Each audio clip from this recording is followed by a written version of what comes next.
So you had that manager, but you also had another manager, someone who we have to get on this show at one point, because he, at many times, when people thought it was all good, he would walk out and be like, "Hold on, player. Hold on, You're in a handicap 4-on-1 where Triple H, Stone Cold, Undertaker, and Shawn Michaels are all going to beat your ass." What was it like being managed by Teddy Long?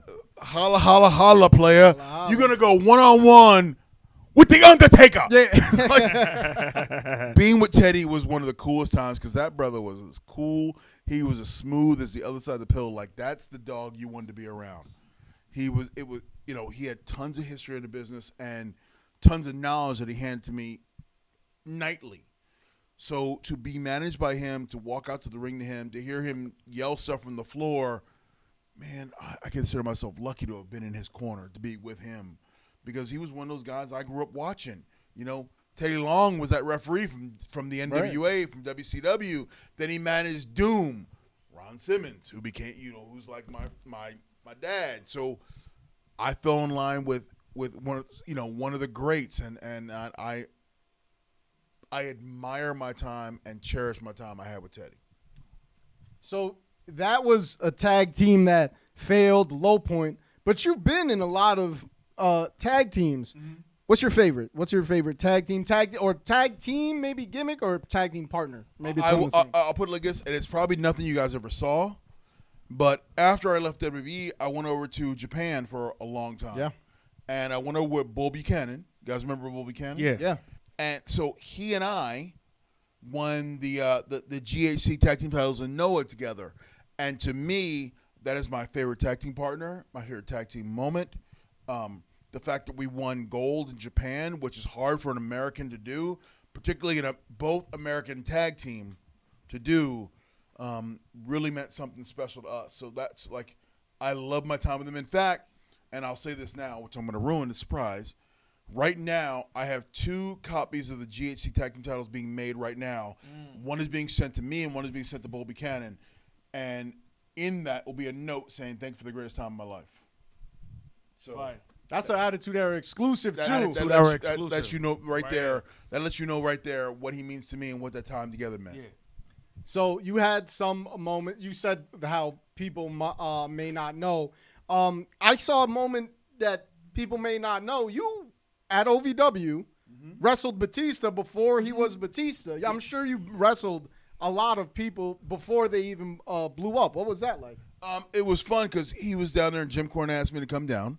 And at the time, Batista was using a gimmick called Leviathan. He was Leviathan. You know what's so crazy? Right now, they actually put that out in WWE 2K20. Really? Mm-hmm. I did not know that. Yeah, so they have him. They have John Cena as Prototype. Oh, it's Prototype, really? Yeah, that's all right. So yeah, I went down there and Jim goes, hey, we got this young man who's going to be something. They're going to call him up to the roster. Can you push him a little bit? Let's go in the ring and push him. And I went in there and did my best, and I worked his ass out, and to this day, Batista will walk up to me and go, thank you. He'll thank me for what I did for him in Louisville, Kentucky, in the OVW arena, rolling around, just having fun. That's awesome. Yeah, now I just want everybody here to know, and I did not know that was his name until I played the game. Bro, it's all good. I mean, I did not know John Cena was Prototype. No. See, it's all good. No one knew about that Prototype. Right. I'll tell you this. Here, I'll give you a little story here. So, in WWE, WWF, we do dark matches, right? Yeah. The matches that no one sees on TV.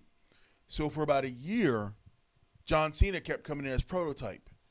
And the boys, all of us would go sit up in the stands because back then it wasn't full arenas. So we can go sit up in the arena and no one would see us. And you could watch the matches.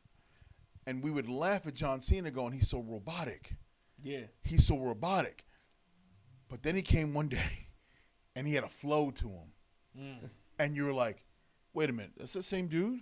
Because his body moved differently. Yeah. His matches worked differently. And you were like, okay, there's something to that sumbitch there. There's something there. Lo and behold, a year later, John Cena. He becomes the biggest star in wrestling and moves on for 10 years. He puts the company on his shoulders. But I remember for about 9-10 months, we would laugh at him going, what is this guy doing? Why is he even doing this? Yeah. He became John Cena.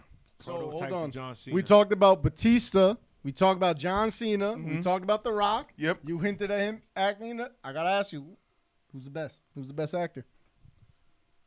Wow. Because those are the three big wrestlers that made it into acting. I got an answer. I got an answer too. You got an answer? You got an answer?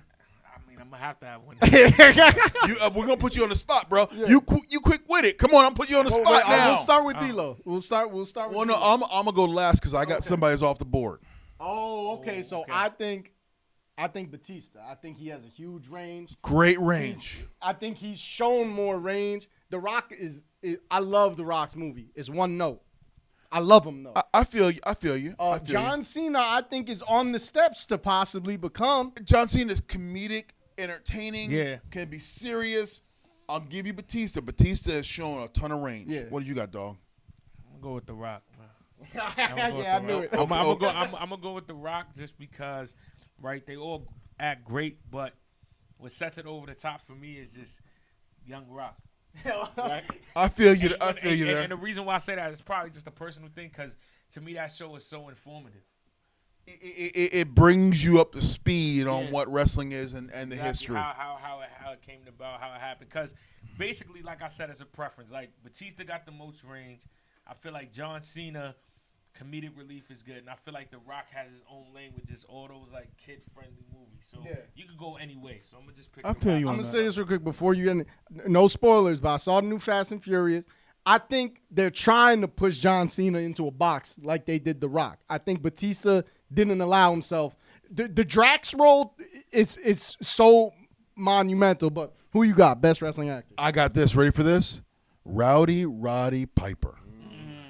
They Live is one of the best movies ever. The greatest fight scene in a movie. He had tons of range in that movie. You believed him. And the greatest line ever uttered in a wrestling movie is, I came here to kick some ass and chew some bubble gum, and I'm all out of bubble gum. One of the greatest lines ever uttered. That's a fact. One of the greatest lines ever uttered. Right. I'm sorry. I'm putting it out there. Roddy Piper, one of the best wrestlers ever turned actor. Nah, that's a fact. So you were talking about New Japan and how after you left WWE, you were able to do these other ventures. I wanted to ask what led to not being part of WWE anymore. My contract ran out, and it was literally I could resign or I could go explore the world. And up until that point, all I'd ever seen was WWE. But inside of me, the kid was like, let's go see what's out there. Let's go tour England. Let's go be Ric Flair. Let's go tour the freaking world. Let's be in Paris one night and Tokyo the next. Let's see what that's about. And I ended up spending the next 6 years in Japan, going over there 54 times or whatever it was, and enjoying life. And in that, I became this nomad who just traveled around. And to me, that was more rewarding than just being in this little bubble that was the WWE. The wrestling universe is bigger than just the bubble that's the WWE. And we know this now because we see so many different avenues that wrestling is.